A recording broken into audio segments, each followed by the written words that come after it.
In 2021, Ryan was driving alone across the Nevada desert. It was nearly 2 a.m., the kind of hour where the road begins to blur and the distance feels infinite. Exhausted, he pulled into a roadside motel. It was old, isolated, and mostly empty. The receptionist handed him the key to room 12 and gave him a single unsettling instruction. If he heard knocking from room 13, he was to ignore it. There is comfort in a motel room. A single deadbolt and 4 walls create a boundary against the world. But that security is fragile. Our safety depends entirely on barriers we didn't build and walls that are thinner than they look. This setup creates a quiet tension.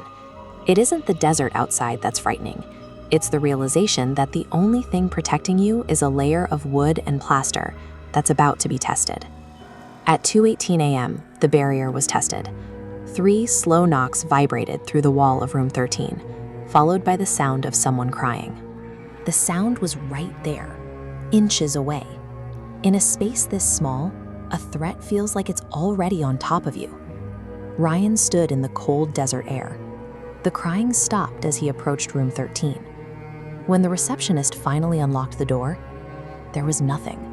The room was empty, stripped of furniture, and covered in a thick, undisturbed layer of dust.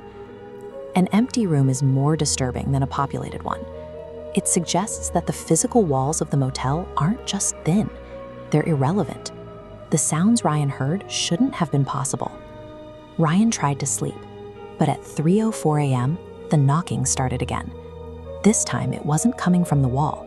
It was coming from inside his own locked bathroom.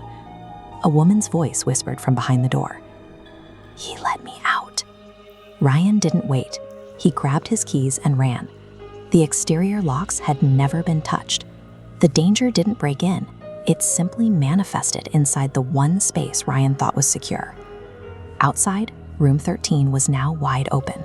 A woman in a hospital gown stood in the corner, facing away. The receptionist arrived a moment later, looking paralyzed. She had been trapped in that room 10 years earlier, during a fight with her boyfriend. He had locked her in and driven away drunk, dying in a crash before he could ever return to let her out. The distance between Ryan and that history had vanished. The next door was no longer a separate room. It was the same space he was standing in. Ryan scrambled into his car. As he looked back, the office lights were off and the receptionist was gone. The entire motel looked like it hadn't seen a guest in decades. He drove until he hit the nearest town and found a police station, where he laid out every detail of the night. The officer listened, went pale, and delivered the final piece of the story. That motel had burned to the ground in 2014. Every door Ryan had locked and every wall he had leaned against was part of a structure that no longer existed. The individual rooms were small traps, but the entire environment was the actual cage. Ryan hadn't been an observer of a haunting. He had been a living participant in a reality that had already ended. The story leaves us with a chilling realization. The most effective traps aren't the ones where the walls are broken down. They're the ones where the safety we feel is based on boundaries that were never there to begin with.